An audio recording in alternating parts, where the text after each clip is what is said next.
Os irmãos abrissem em Gálatas, capítulo 1, Gálatas 1.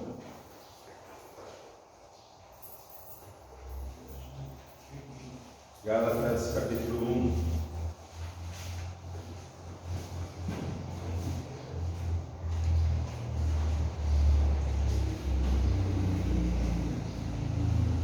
Gálatas, capítulo 1. O mesmo salmo que nós lemos há pouco, Salmo 119, ali no versículo 11, diz: guarda no coração a tua palavra. Guarda no coração a tua palavra. Com um objetivo, não pecar contra ti, ou seja, inversamente pensando, guardar a palavra no coração para agradá-lo sempre, para fazer sempre a vontade dele, andar conforme ele deseja. Veja que o apóstolo Paulo, quando escreve a sua carta à igreja da Galácia, logo no começo dela, a partir do versículo 6, ele vai fazer um alerta bastante interessante. Gálatas capítulo 1, a partir do verso 6. Admira-me, diz Paulo, admira-me que estáis passando tão depressa daquele que vos chamou da graça de Cristo para outro evangelho, o qual não é outro, senão que há alguns que vos perturbam e querem perverter o evangelho de Cristo. Mas ainda que nós, ou mesmo um anjo vindo do céu, vos pregue evangelho que vá além do que vos temos pregado, seja anátema, ou seja excomungado, seja colocado para fora. Assim, como já dissemos, Paulo insiste, e agora repito, se alguém vos pregue evangelho que vá além daquele que vos recebestes, seja colocado para fora do nosso meio, seja anátema. Vamos orar. Pai, nós te pedimos em nome de Jesus que o Senhor nos ajude mais uma vez a compreender a tua palavra, aquela que é o nosso norte, a nossa bússola, a nossa principal referência. Ajuda-nos a compreendê-la para a glória do teu nome. Falamos contigo no nome de Jesus. Amém.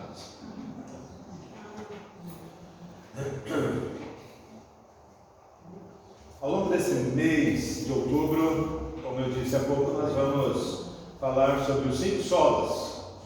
São as 5 colunas que foram erguidas e que por meio delas a visão reformada se sustenta.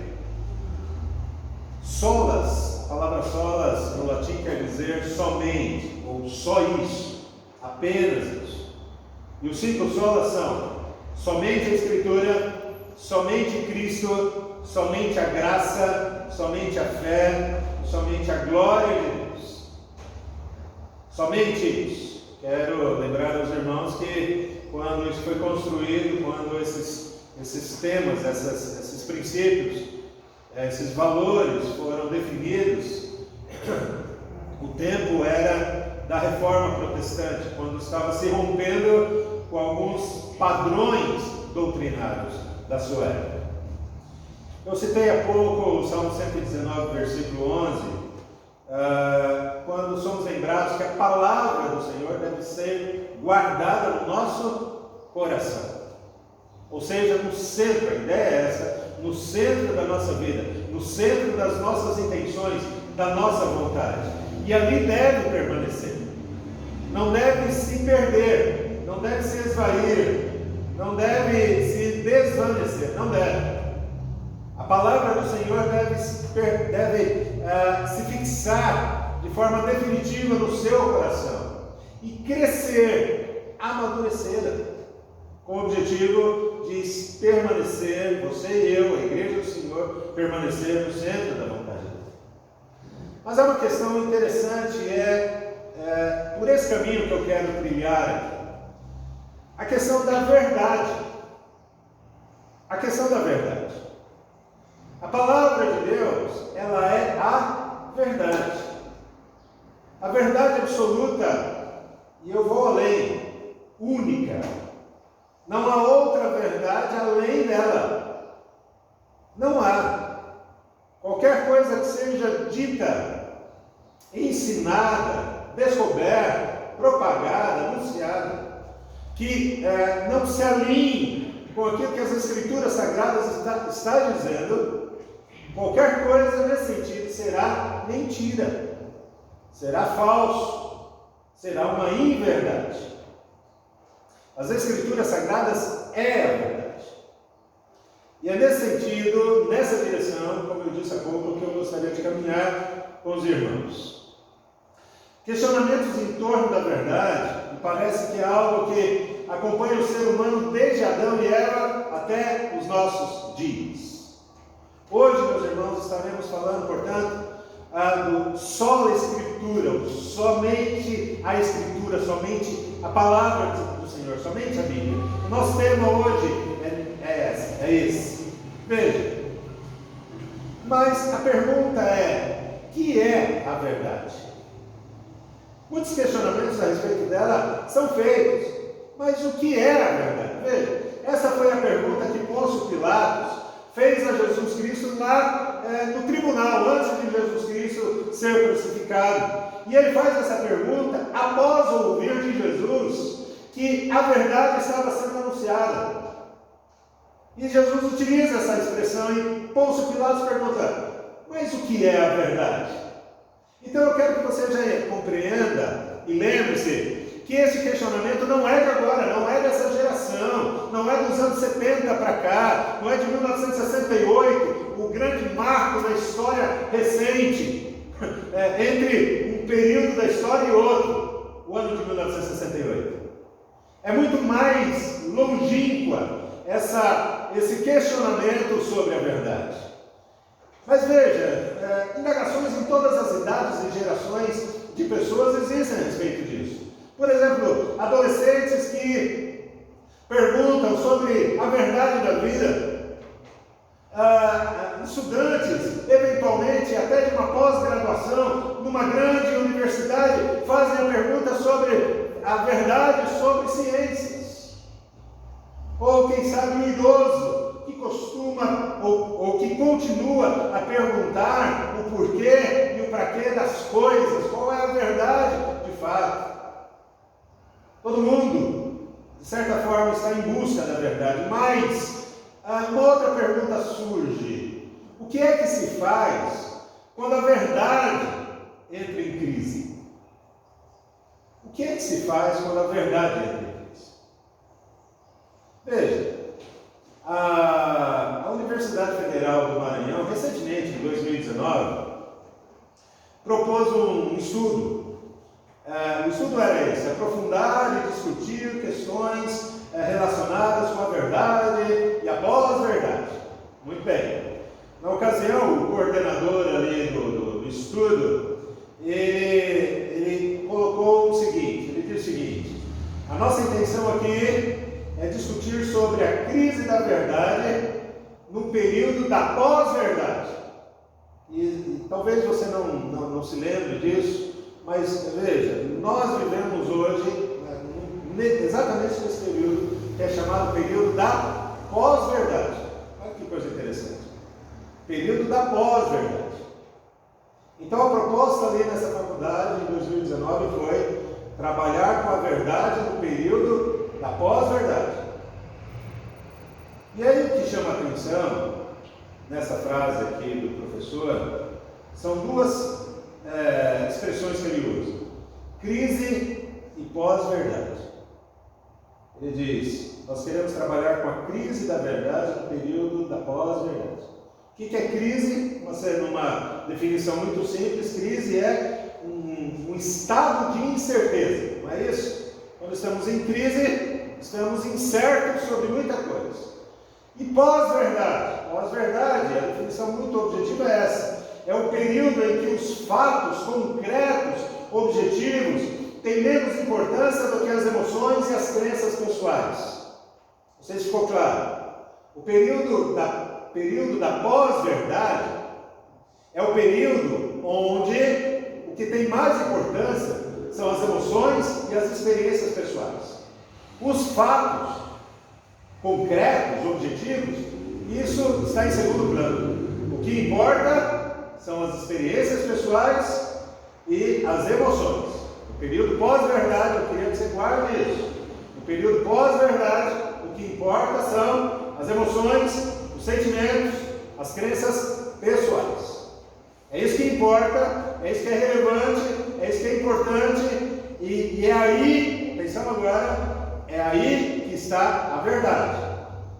Nas emoções, nos sentimentos, nas experiências pessoais. A verdade se encontra aí, não nos fatos. Guardado isso, eu queria que você me acompanhasse. Veja, me parece então que nós temos aí, a partir disso, um problema daquilo que nós chamamos hoje de fake news, de falsas notícias. Porque o que importa nesse caso são as notícias dadas, independente dos fatos. Independente dos fatos. Mas eu vou além. Talvez a maior crise, o maior problema não está de fato nas notícias falsas ou nas fake news e nas suas consequências. O problema maior talvez não esteja aí. O problema está na fonte da verdade. O que é que está produzindo essas verdades? E me parece que o que produz essas verdades hoje, como eu disse há pouco e insisti sobre o que é o período pós-verdade, o que produz essas verdades são os sentimentos e as emoções do indivíduo. A fonte das verdades está aí. Textos, muitos, por exemplo, como a Bíblia, podem até ser importantes. Então a Bíblia pode até ser importante. Mas esses textos, ou a Bíblia, por exemplo, ela será apenas verdadeira se elas tocarem no sentimento das pessoas. Se não houver sentimento, se não houver emoção, deixa para lá. É preciso que haja emoção. E daí algumas frases mágicas que nós ouvimos hoje. Frases do tipo: eu senti que aquilo que foi dito é de Deus. Eu senti que aquilo que foi dito é de Deus. Ou então uma segunda frase, também muito famosa: quando eu li aquilo, ou quando eu ouvi aquilo, eu senti algo tão forte que eu comecei até a chorar.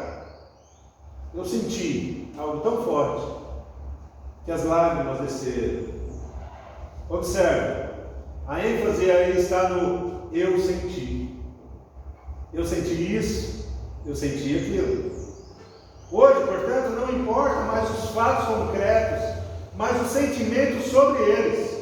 São os sentimentos que dizem se aquilo é verdade ou não. Por essa lógica, então, a fonte da verdade passa a ser a própria pessoa e não o fato. A fonte da verdade são as pessoas, o que elas sentem, o que elas pessoalmente acreditam. Me parece que essa é a crise da verdade na qual nós estamos vivendo hoje, nesse período chamado pós-verdade, meus irmãos. Cada um carrega dentro de si a sua própria verdade.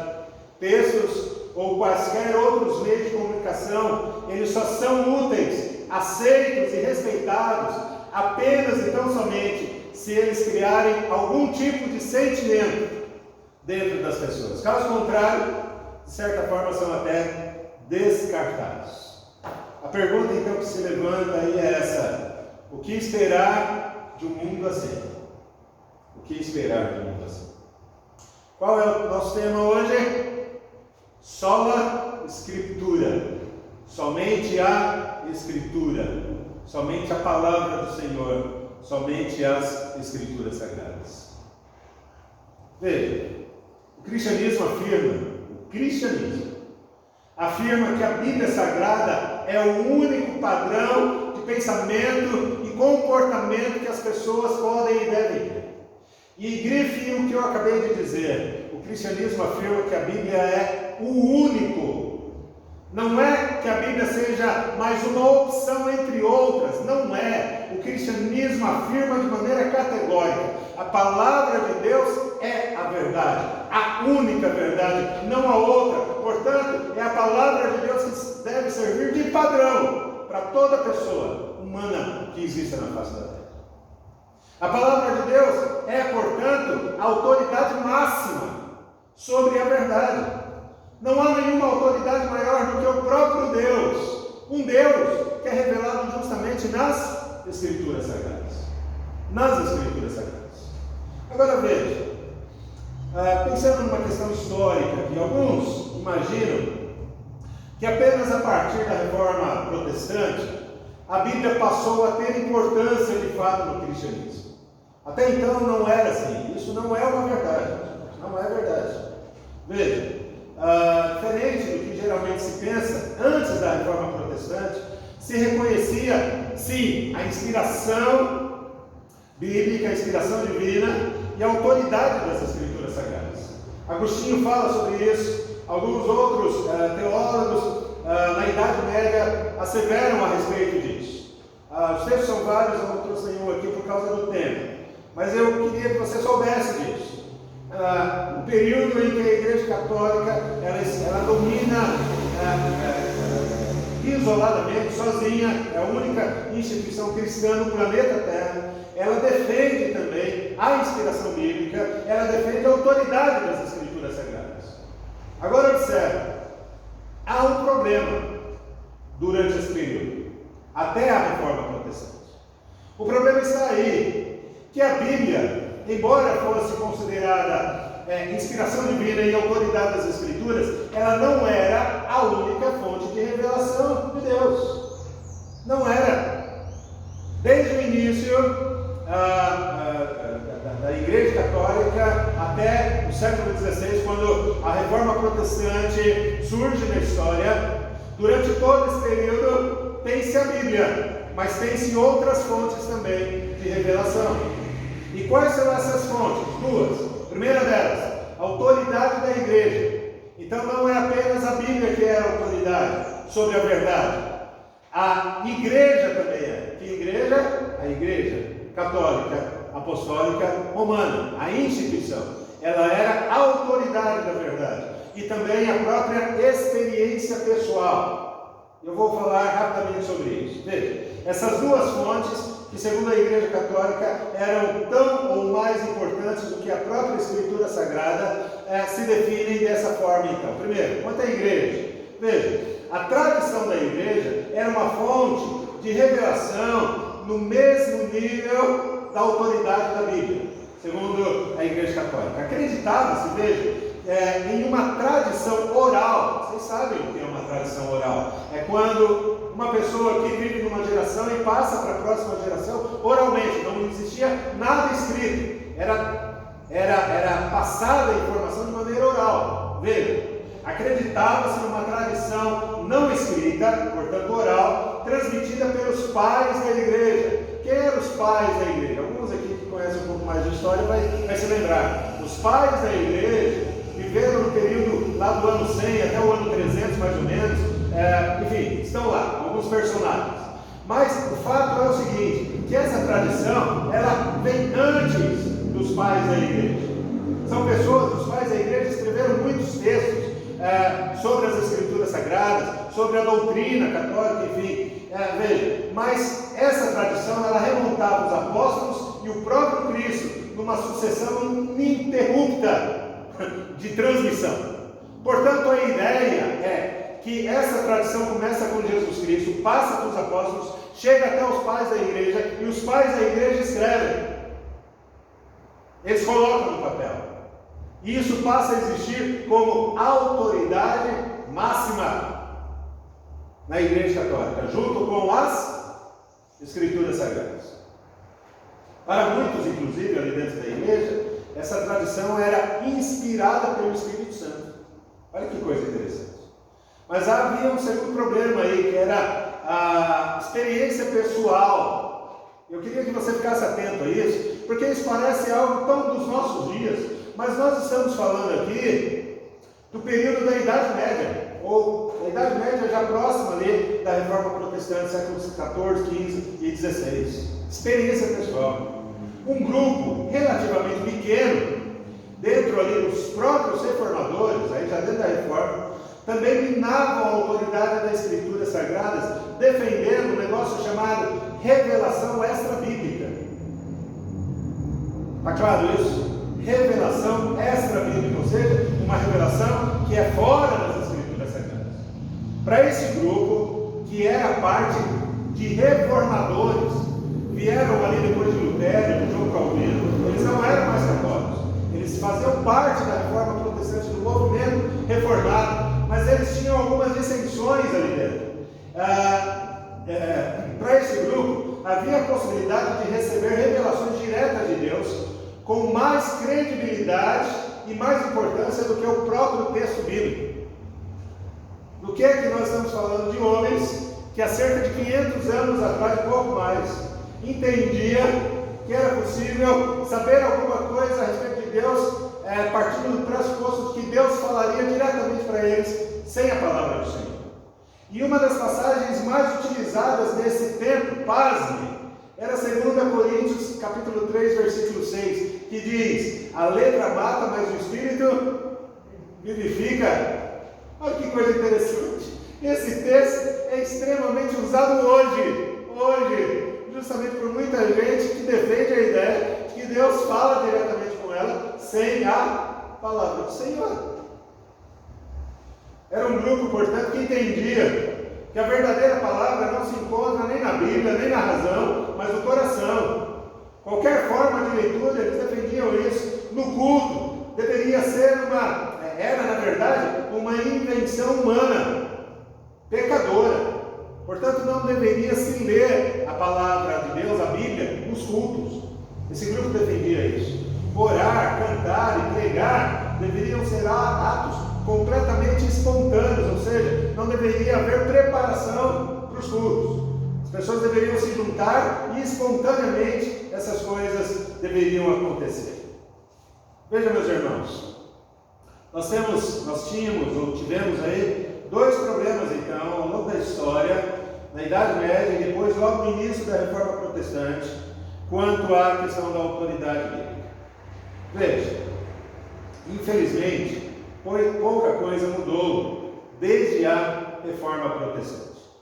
A igreja hoje, eu diria, meus irmãos, hoje, ela é guiada, ela é conduzida em grande parte. Se eu estiver equivocado, depois você conversa comigo e fala: pastor, eu acho que não é bem assim. Mas a percepção pessoal que tenho é exatamente essa.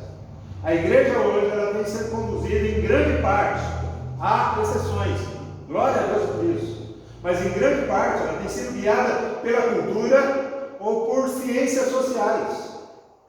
Veja, técnicas terapêuticas, estratégias de gestão e marketing, vem sendo tudo isso usado para realizar cultos. Estratégia de marketing, repito, estratégia de gestão, técnicas terapêuticas. Vem sendo utilizado nos cultos, oferecendo, na verdade, muito mais entretenimento às pessoas do que, de fato, um culto a Deus. Enfim, me parece que tem sido dado muito mais importância a estratégias para se obter resultados do que a importância que a palavra de Deus tem. Deixa eu deixar bem claro isso. A ideia hoje a palavra de Deus, ela tem a sua importância, mas ela tem sido deixada em segundo plano, e o que é importante hoje são as emoções, os sentimentos e as experiências pessoais.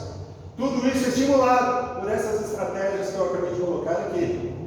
Estratégia de marketing, de gestão, técnicas terapêuticas e tudo mais. Agora observe, meus irmãos, qual é o resultado disso? A igreja vai perdendo a sua integridade, a sua santidade e a sua autoridade moral. Porque a palavra de Deus vai sendo deixada de lado. É uma igreja que vem se tornando insípida. E você se lembra o que isso significa? Jesus disse que se o sal deixar de salgar, ele não servirá para nada. A igreja, deixando as escrituras sagradas de lado, está chegando nesse terreno perigoso de se tornar insípida, ou seja, de fato e de verdade, não ter a utilidade.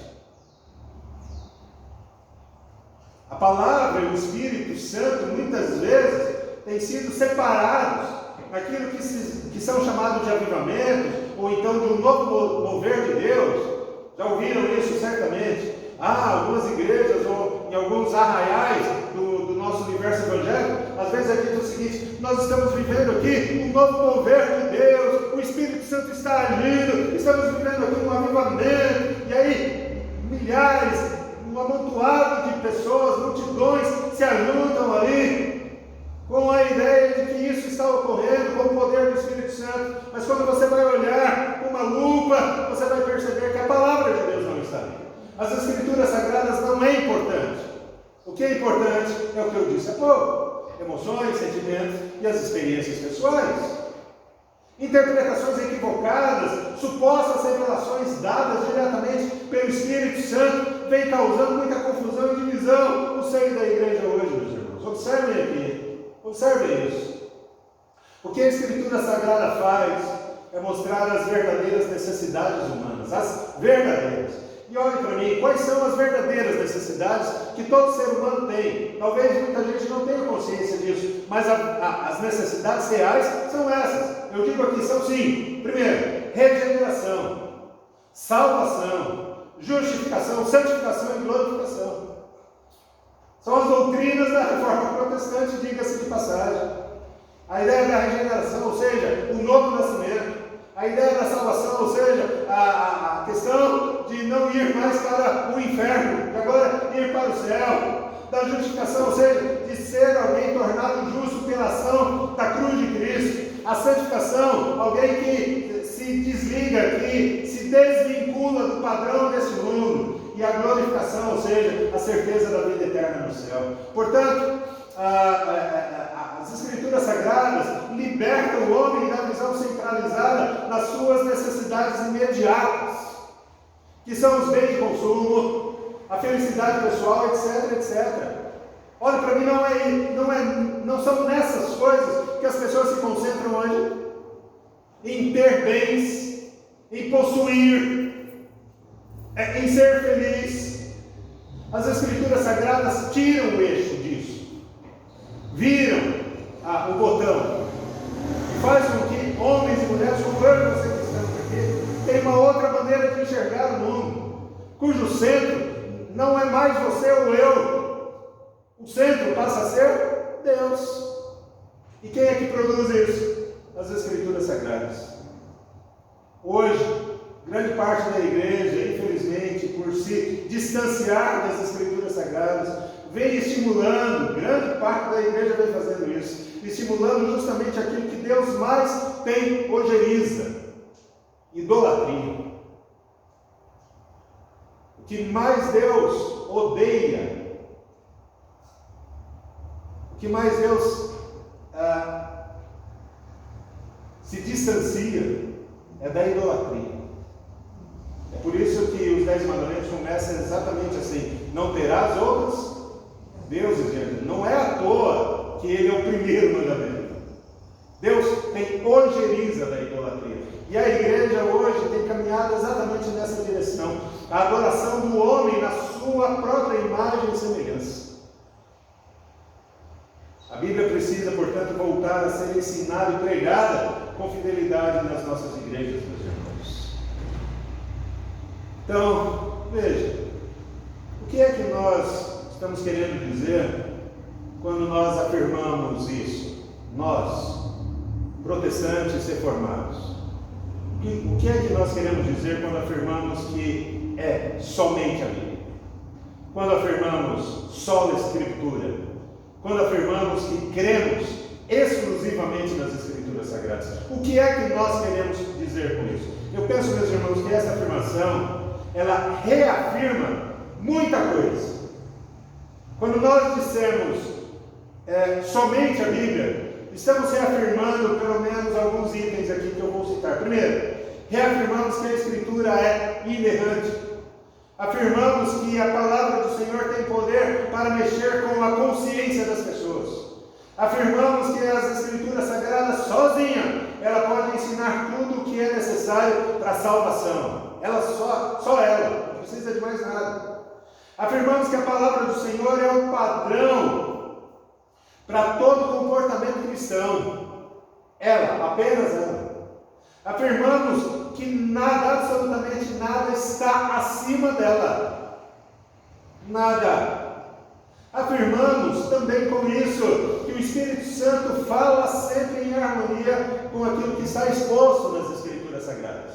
Não há dissociação entre Espírito Santo e Palavra do Senhor. É necessário, meus irmãos, também afirmamos isso, a iluminação do Espírito Santo para compreender, ensinar e praticar as Escrituras Sagradas. Eu e você não compreendemos a Palavra do Senhor se não for pela ação do Espírito Santo. Afirmamos com isso ainda que somente a Palavra de Deus tem poder para transformar e reformar indivíduos e a própria igreja.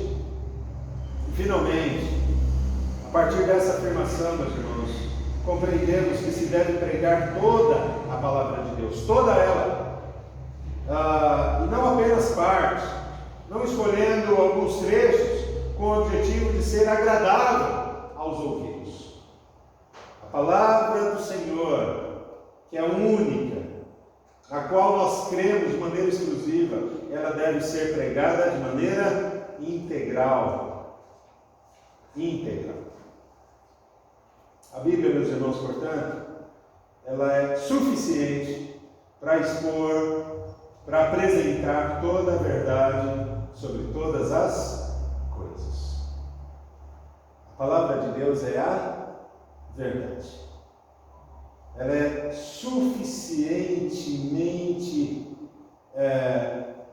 ela é suficiente para isso. Eu diria que ela é suficientemente eficaz, de maneira particular, na evangelização. A Escritura Sagrada, meus irmãos, eu diria, é a única coisa que realmente funciona para, de fato, transformar vidas. Tudo mais, eu queria que você ficasse atento agora. Todas as outras coisas, ainda que legítimas, como uma música envolvente no culto, né? Ou numa praça pública, uma música evangélica, uma música bíblica. Mas observe, todas as outras coisas, uma música envolvente, um testemunho comovente, testemunhos que fazem as pessoas chorar, ou quem sabe, apelos emocionantes para as pessoas irem até a frente da igreja e fazer ali um compromisso pessoal com Jesus Cristo. Tudo isso é legítimo, mas, atenção, no máximo, isso será complementar. Porque não são estas coisas que modificam e transformam a vida de alguém. Repito, não é uma música, muito bonita que seja, não é um testemunho, por mais comovente que ali esteja, não é a pessoa supostamente tomar uma decisão e sair do banco, vir à frente e dizer: eu assumo um compromisso com Jesus. Não são essas coisas.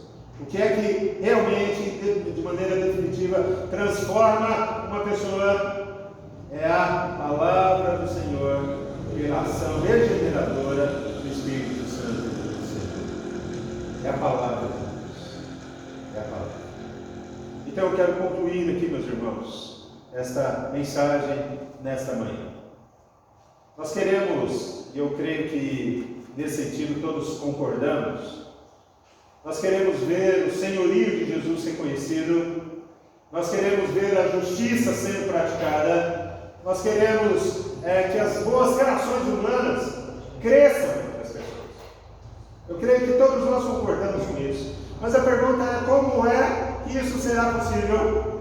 Certamente, meus irmãos, isso não será conseguido pelos sentimentos que o coração humano pode gerar, ainda que eventualmente sejam sentimentos legítimos e admirados, como, por exemplo, amor, empatia, uma palavra tão recorrente nos nossos dias, né? No meio da pandemia, a empatia, ou a fraternidade.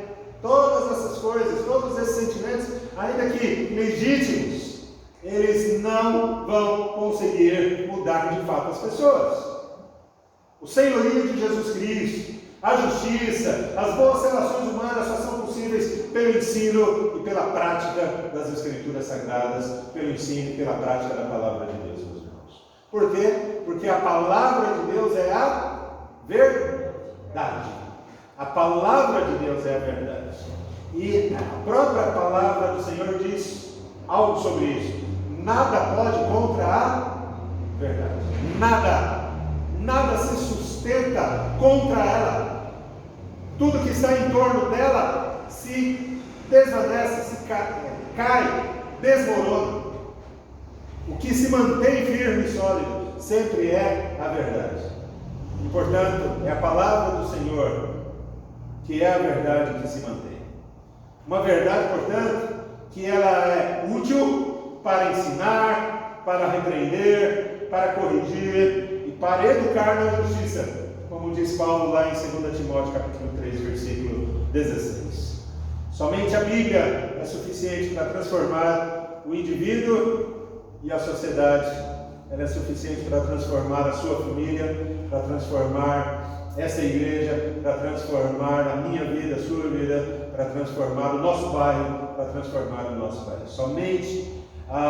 Somente a Escritura Sagrada pode salvar e levar pessoas para o céu. Somente ela, somente a Bíblia, sola Escritura, sola Escritura.